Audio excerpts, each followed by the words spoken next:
I'm Pat Todd, and I'm here to introduce you to the candidates Ken McKenzie and Jonathan Trotta, candidates for the Board of Finance for the upcoming election here in Guilford, Connecticut, November 3rd, Tuesday, November 3rd.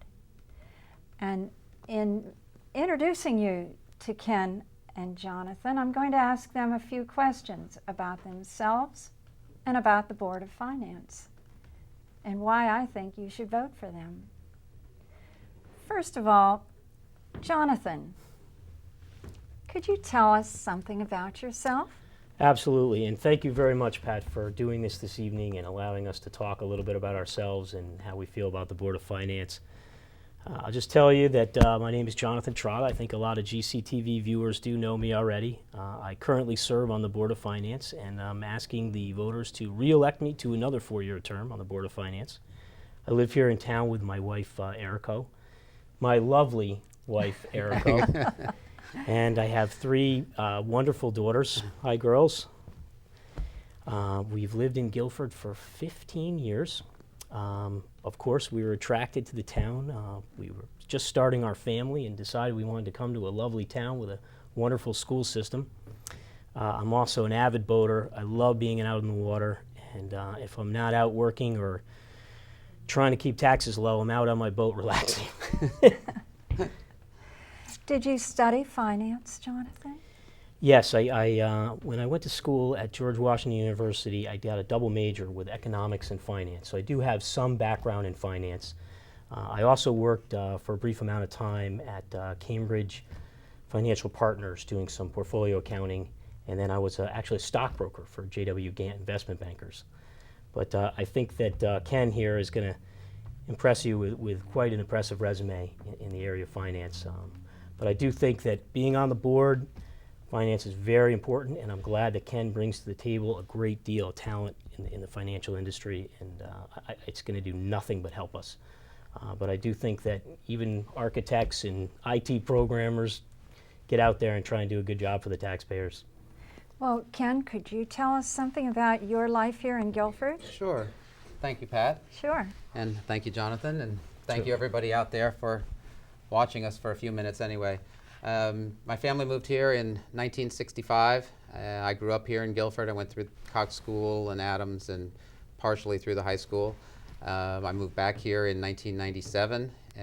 My wife and I purchased the house we live in now. I grew up in the center of town and continue to live in the center of town now with my lovely wife, Holly. Yeah, perfect. And we've got 2 young boys who are in school over at Cox. We moved. They're having a great time, and we love being here. I'm active in some of the things going on around town and coaching soccer and Little League and things one does when one has young children in the school system. So I love it here. It's my home. It always has been, and it's a great place to live. Absolutely. I'd like to comment. One time, a couple weeks ago, I had to get in touch with Jonathan, and he answered the phone, and I said, "We have a meeting at noon," and he said, "Oh, I don't know if I can make that. I'm here at Hammonasset running with my children, your wife and children, the whole family in Yes. a run." What was that run? Well, we try to get out there sometimes and participate when we can in something that's going to be for a good cause. So we did a Run for the Cove, which is for children who've lost a parent. And I've only been there once. A lot of people go there all the time. I think the funny part of the story, though, is that my wife decided we were going, and she actually decided that she was going to go with my youngest, and they were going to carve pumpkins and get her face painted. And I had to run the 3 miles. Oh. So, boy, I made it across the finish line. The fireman who carried me on the stretcher was very tired, but we made it. But it was a good cause, and I saw one of my neighbors there, and it just hit me right away that she had lost a husband years ago, and I wish I went more often.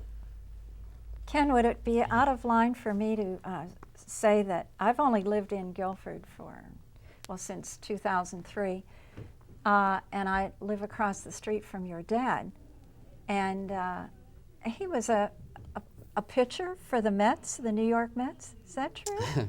He was, and worst record in baseball history, 40 and 120. So he's quite happy with what's happening right now. So that is true. 1962, he was an original Met.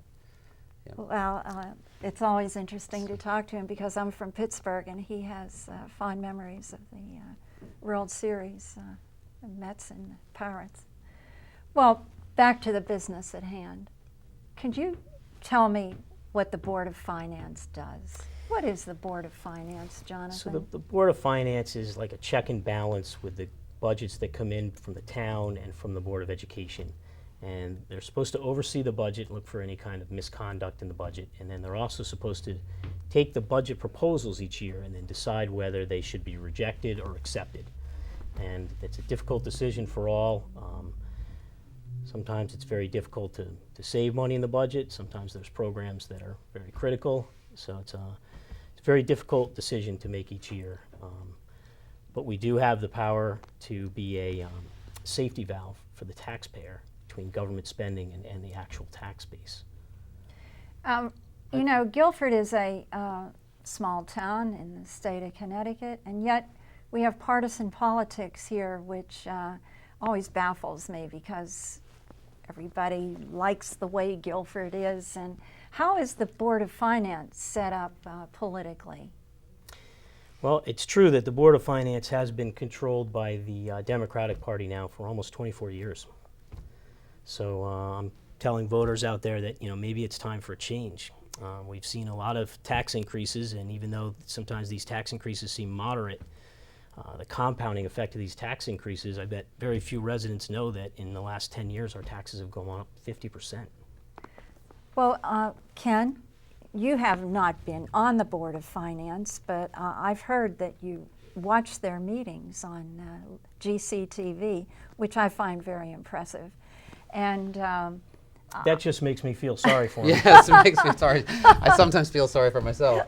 I was just wondering, you watch it because, could you tell us your experience in the world of finance before we get on to the Board of Finance with you? Sure, but I'd like to go back to one of the okay. questions you asked Jonathan a minute ago as well.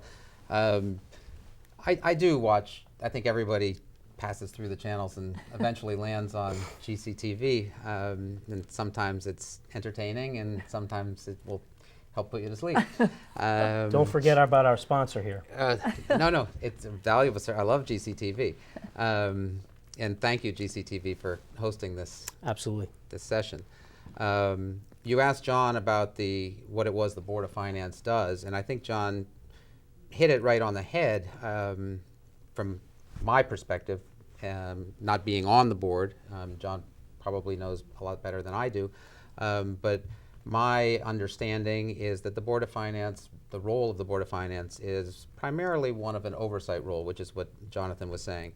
You're responsible for overseeing the two budgets that come in, the Board of Education budget and the town budget.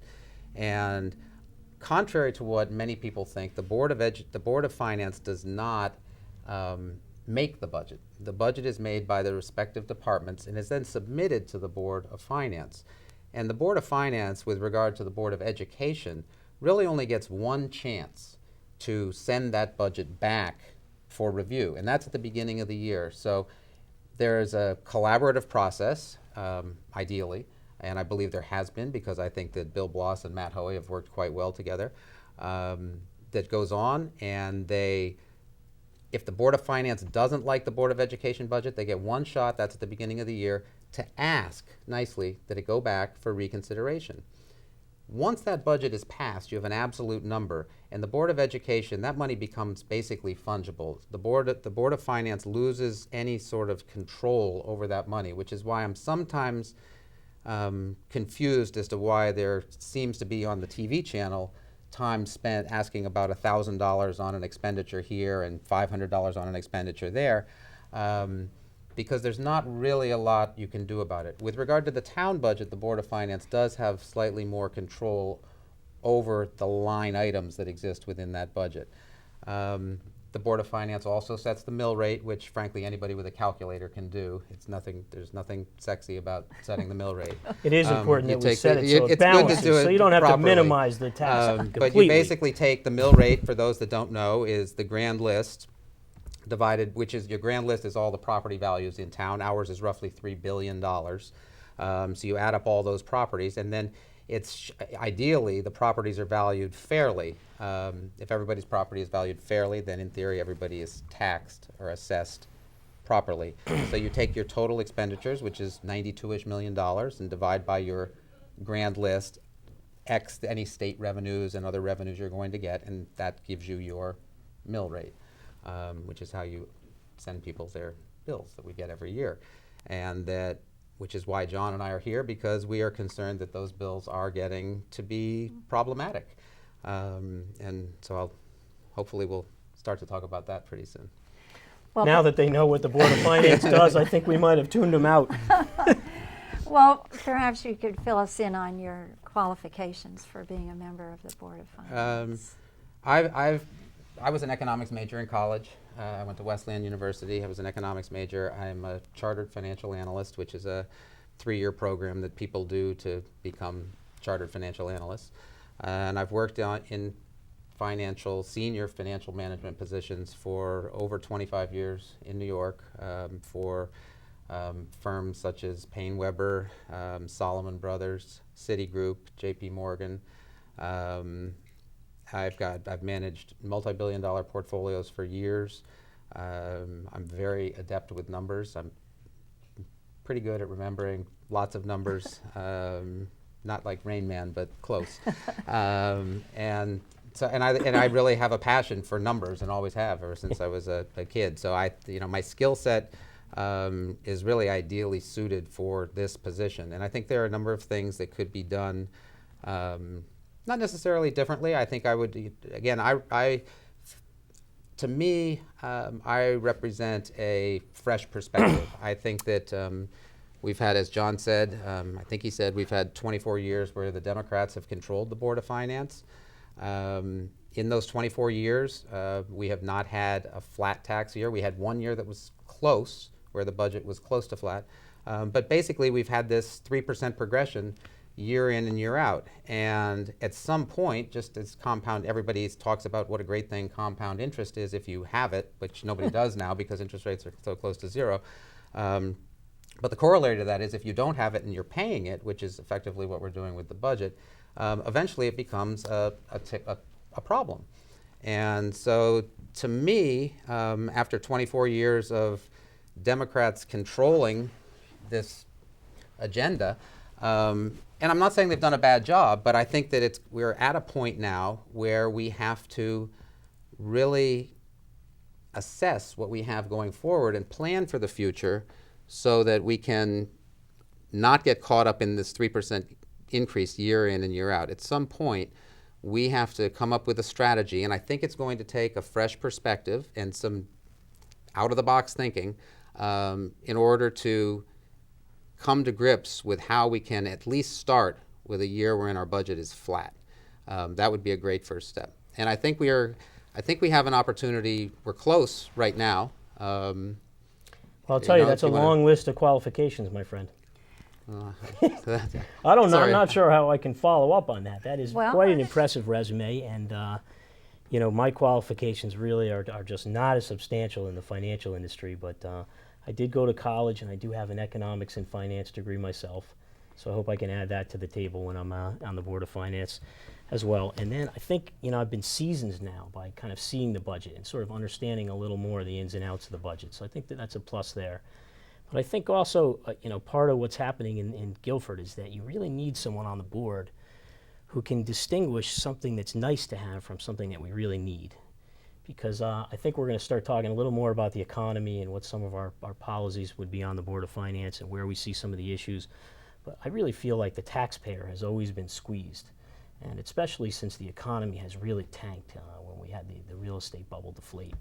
And I feel like what's sorely needed on the Board of Finance, and where I've tried to be of service to the public for the last 4 years, is just trying to be a voice of reason, a dissenting voice, and an advocate for the taxpayer. I mean, at some point, if you want to control budgets and show some fiscal restraint, you do need to say no. Well, perhaps this might be the time to ask you about the rainy day fund. Could you tell us what that's all about? So the rainy day fund was a bit of a touchy issue when we were here 4 years ago because it was pretty evident that the rainy day fund had been run down. It was probably about 5% of our budget, and it got run down to somewhere around the twos. And a lot of taxpayers are sort of familiar with the budget, realize that you don't really use the rainy day fund to pay for kind of increases in regular spending. You know, this is a fund for the town where if there was really like an emergency and we just needed some capital right away to repair a facility or deal with some kind of emergency in town. So it was a little discouraging that the rainy day fund had been run down because this was also a particular time where we were embarking upon the purchase of the high school. And this is one of the factors among many that the rating agencies look at to determine the town's bond rating. So at the time when I ran 4 years ago, we had actually lost our AAA rating. And it was specifically mentioned that that was one of the factors, that the rainy day fund had been depleted. So I am very happy to say that now, 4 years later, thanks to some of the wisdom on the Board of Selectmen, we have run some surpluses and we have been able to restore that account. And I think going forward as well, this rainy day issue may be behind us because it's probably appropriately funded, and maybe future surpluses are going to be able to maybe go back into the taxpayer's pocket or perhaps go to some kind of worthy spending. Well, thanks, Jonathan. Certainly. I think Jonathan hit on a good point there, and that is the rainy day fund, while I, in the past, at one time, was slightly critical of the way in which it was marketed, for lack of a better word, I think it's imperative that we have a rainy day fund. I think it's good that it was shored back up. And I think we now are at a point where we may be able to effectively lower or slow down the rise in taxes by not budgeting for money for this rainy day fund. The $1 million a year, $500 to $1 million a year, we can take that down from the budget. So instead of 3% on 92 million is 2.7-ish million. So this year, if we can take $700,000 that we might have been budgeting for the rainy day fund, now we're down to $2 million. If we can come up with another $2 million, then maybe we can keep the budget flat for next year. And it would be the first time in 24 years where we've actually had a flat budget. The other thing that will be able to help, though not materially, but if it comes to fruition based on the numbers that people are talking about, the 66 High Street, they're talking about 57 units. People are throwing out $2 million numbers. If you get $1 million, let's give them $60 million of assessments for 66 High Street. And then you've got the new facility up there at the DDR at the rock pile. 30 million? I don't know. I think Finest is 13-ish million over there where the big Y is. So if we could get, they're not going to have any fancy equipment that we can tax, but if we can get 30 million out of the rock pile and 60 million out of the other, let's round it up to 100 being really generous. We have a $3 billion grand list. You're looking at another 2.9, slightly under 3% savings. You know, I know you love the numbers, my friend, but I think our audience, I think it's really just in general that we're seeing some revenue come in from some commercial development. And we do need to develop responsibly. I think we agree with that, but a little bit of responsible development could really ease the tax burden on the residential taxpayers. And in Guilford, we have a particularly high ratio of taxes coming from residences as opposed to commercial property. So I think that's like one of the positives that's on the horizon. All I'm saying is I think that we are here, like it or not, at a place where we have an opportunity to now at least get to flat for hopefully 1 year and hopefully a lot more. But I don't think we have a lot of, there just isn't a lot of property left for development. So the burden of taxes is going to remain on the residential taxpayer here in Guilford. That's just, you're never going to change that. Nor do I think we should. So what does that mean? It means we have to curtail spending. And what we have to get out of these people's minds is that cutting spending does not mean cutting services. We have new everything in town. I can't imagine what we could need next. But when you go out and buy a house or buy a car or get your house painted, you shop for quotes. And there are times when I watch these meetings on GCTV and people have asked me, why are we spending money on this? Why are we spending money on that? I want people to understand where we're spending our money, why we're spending our money, how we're spending our money. I would like to see significantly more granularity than we are currently given. When I watch those meetings, I don't get the granularity that I would like to see, and based on conversations I've had with people over the years, I don't believe that they are getting the granularity that they think they would like to see.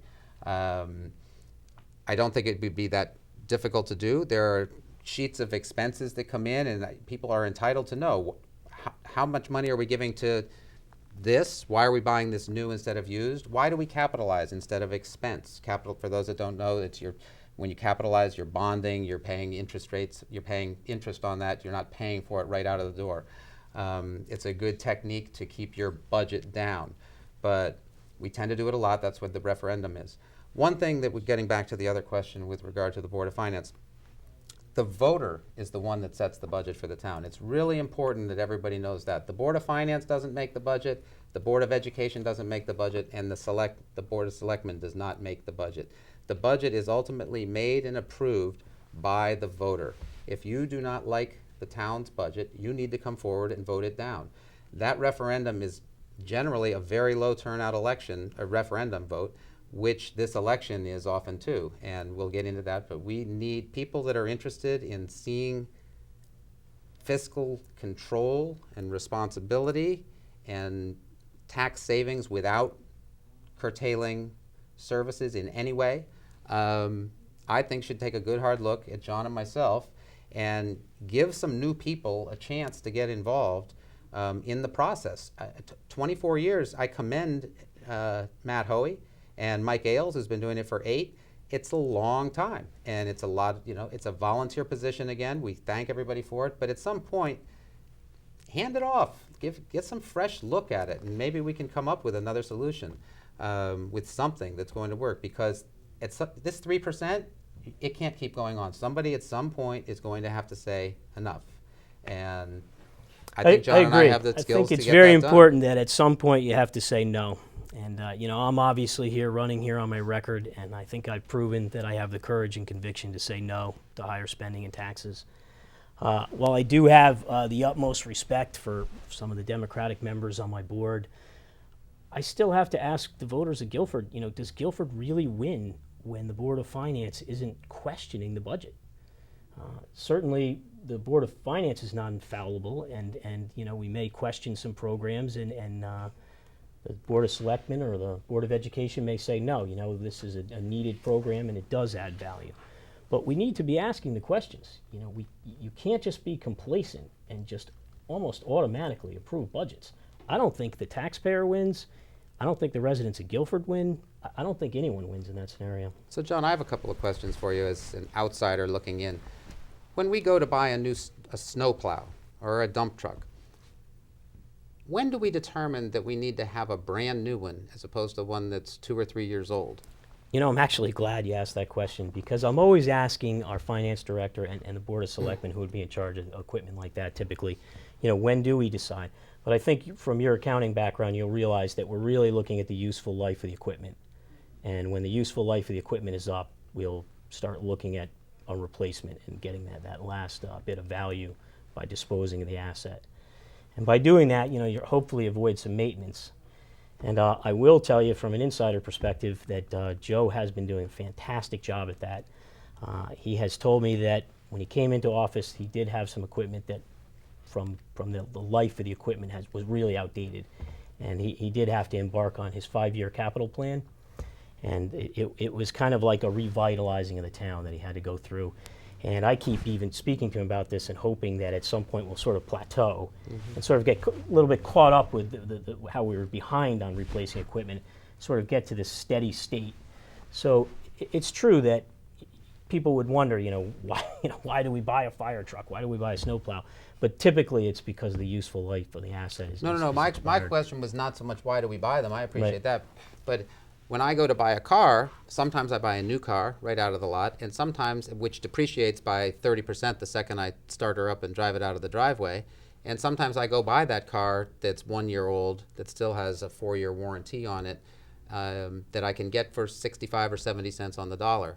And from the outsider's perspective, I sometimes think that we haven't considered going with that. And I could be way off base, but sometimes I feel that, did we really shop for that item? I don't That's know all if I'm I saying. have a lot of good And- examples for you, but there's one example where we did revitalize the ambulances instead of rebuying them, and I think they found that was a better alternative. I'm not always involved at every level as far as what they'll do with each piece of equipment. Like you said, it's sort of a broader overseeing of the budget and whether or not the budget's sort of in line with what kind of taxes we can afford and some kind of possible tipping point, you know. I mean, obviously, if we had a mill rate of 40, you know, we're obviously an attractive town, of course, and we have a great educational system, but there's some kind of tipping point where maybe property values wouldn't be so good if, you know, our taxes were substantially higher. So we're always looking for that tipping point, I'm sure. I get the feeling that the two of you who are running, incidentally, this is Jonathan Trotter and Ken McKenzie, Hello. who are running for Board of Finance in our next election on November 3rd on the Republican ticket. And one of the items that they have spelled out is how they would scrutinize such expenditures. And after listening to them here, I'm impressed with how the GCTV production of the Board of Finance meeting might be a lot more interesting. And actually, let's watch the BOF tonight instead of whatever. I'm being told that we only have several minutes left to go in this brief conversation, so I think that John and I would both like to thank you all for watching, and I know that I certainly would, and I'm sure John does as well. We really would appreciate your support. On affiliates out there, you're a large voting bloc in town. We'd love to see you get more involved, and I know it's not from lack of trying, but please come forward. We need your support.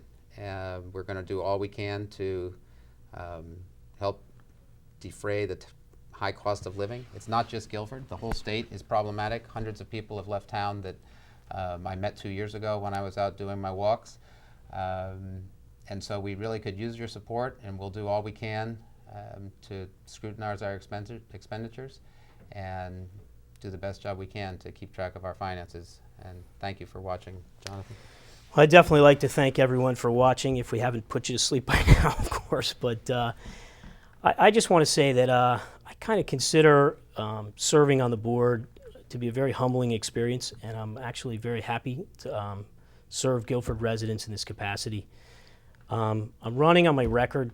I think that someone has to say no if you're going to control finances and you're going to be fiscally responsible. And I think I'm one of the candidates who's shown with my record that I have the courage and conviction to vote no to higher spending and taxes. I think that 25 years of budgets that just almost seem to just go through automatically. I think maybe Guilford needs more. They need more value for their tax dollars. And I think that I'm kind of thrilled here to run with Ken because he's an independent thinker. And I think that his fresh perspective on the board is going to add something that's lacking. Here I am, only 4 years later, I guess I'm an incumbent. But the change is what's needed. It's time for a change. I'd like to thank Mike Gansey, our director here at GCTV, Rich DiNardo, who's running the sound equipment, and Matt DiNardo, who's in the 3rd grade at Cox School, who is our cameraman. Well done, Matt. Well done. Thank you so much for tuning in to GCTV.